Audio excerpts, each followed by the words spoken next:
بالله من شرور أنفسنا ومن سيئات أعمالنا من يهده الله فلا مضل له ومن يضلل فلا هادي له ونشهد أن لا إله إلا الله ونشهد أن سيدنا ومولانا محمدا عبده ورسوله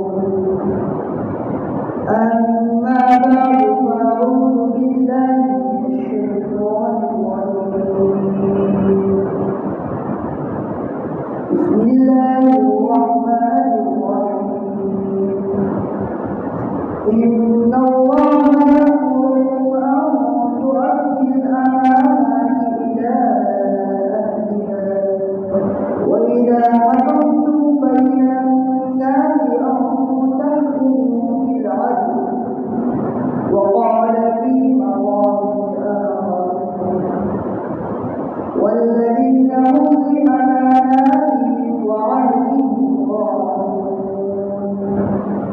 وقال النبي صلى الله عليه وسلم لا إيمان لمن لا أمانة له ولا دين لمن لا عهد له.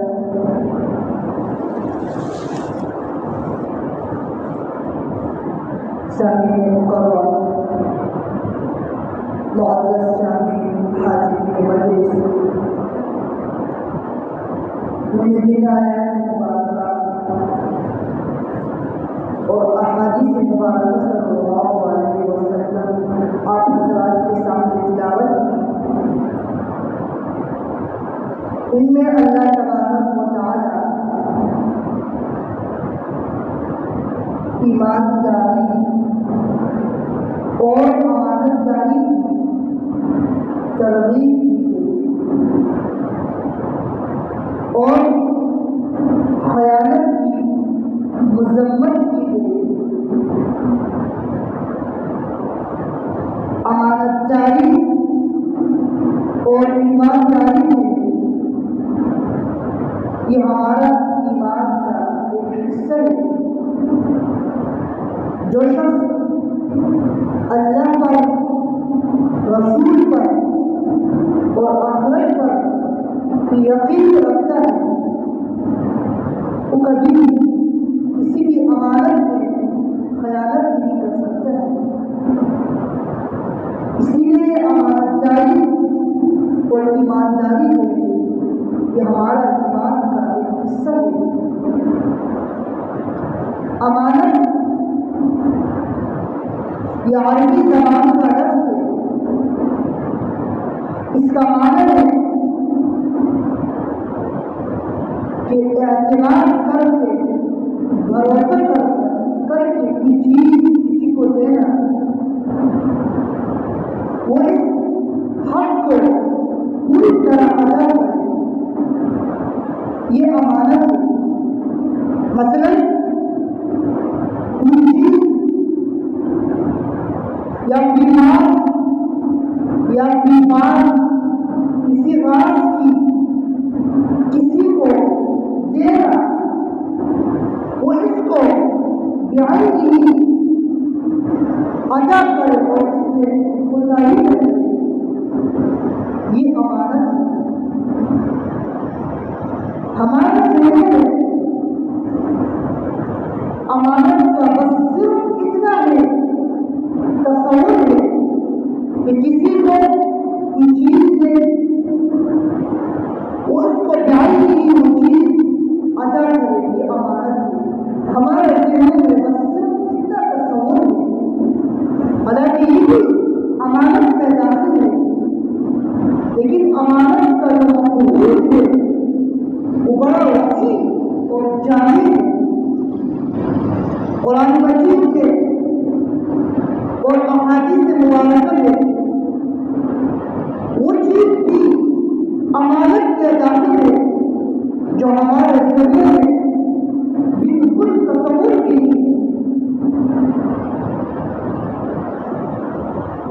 سب سے پہلے قرآن اور حدیث کی روح سے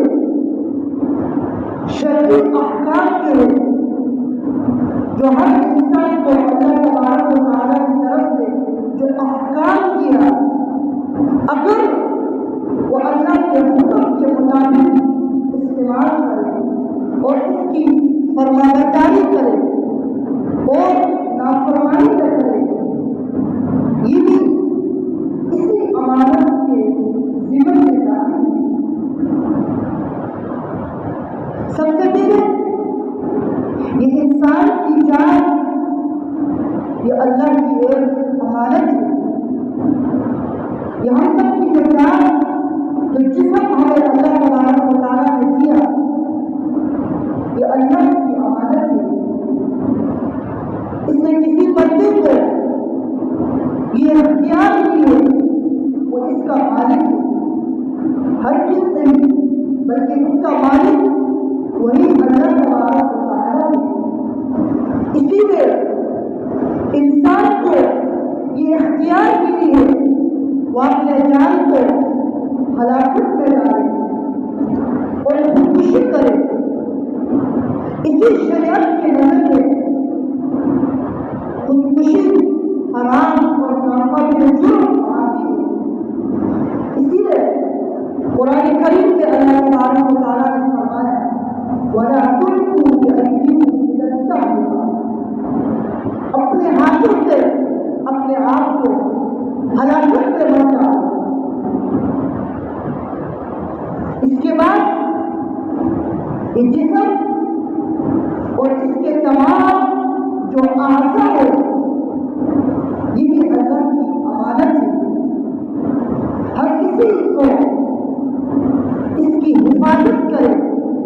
یہ جسم کے جتنے بھی اعضاء جو اللہ تبارک و تعالیٰ نے ہمیں دیا، اس کو ہم صحیح استعمال کریں اور ان کی حفاظت کریں اور ان اعضاء کو اللہ تبارک و تعالیٰ کے حکموں کے مطابق استعمال کریں اور ان تمام اعضاء کو اس ناجائز جگہوں میں استعمال نہ کریں، کیونکہ اس میں یہ اللہ تبارک و تعالیٰ کی طرف سے ایک امانت ہے اور اس سے خیانت ہو جائے۔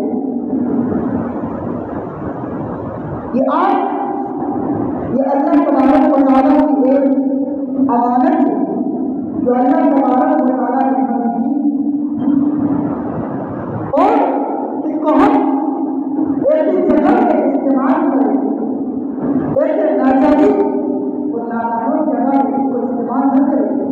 قرآن کریم کے اللہ تبارک و تعالیٰ کا ارشاد ہے وَقُلْ لِلْمُؤْمِنِينَ يَغُضُّوا مِنْ أَبْصَارِهِمْ وَيَحْفَظُوا فُرُوجَهُمْ ذَلِكَ أَزْكَىٰ لَهُمْ۔ اے پیغمبر صلی اللہ علیہ وسلم، آپ مومنین سے کیوں کیجیے یغضوا من ابصارہم، اپنے نظروں کو جھکائے رکھے، اپنے نظروں کی حفاظت کرے، وَيَحْفَظُوا فُرُوجَهُمْ، اور اپنے شرمگاہوں کی حفاظت کرے، ذَلِكَ أَزْكَىٰ لَهُمْ، یہ تمہارے لیے پاکیزگی کا بہترین طریقہ ہے۔ اسی لیے آج یہ اللہ کی امانت ہے، ہم اس کو ناجائز اور نامحرم جگہ میں استعمال نہ کریں۔ یہ کام یہ اللہ کی ایک امانت ہے، ہم ان سے وہ باتیں سنیں جو جائز ہو۔ اسی طرح یہ زبان یہ بھی اللہ کی ایک امانت ہے، ہم اس کو جائز بول کے استعمال کریں۔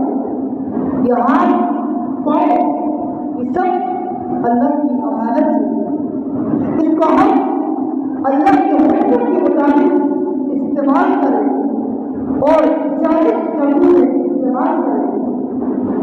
یہ سب کے سب جسم اور جسم کے تمام اعضاء یہ اللہ کی امانت ہے۔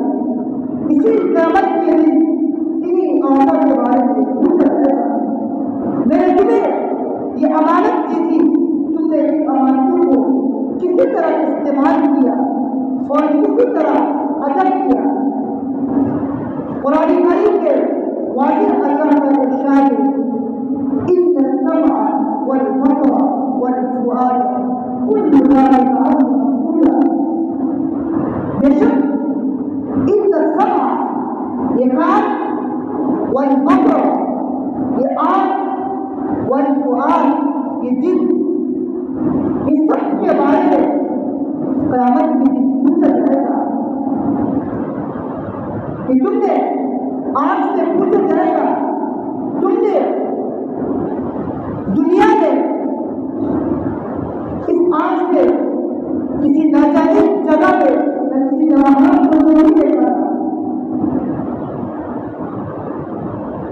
اور اس کان سے پوچھا جائے گا قیامت کے دن تم نے کسی کان سے کوئی ناجائز گانا یا کسی کو غیبت نہیں سنا تھا، اور کسی کے دل کے بارے میں بھی پوچھا جائے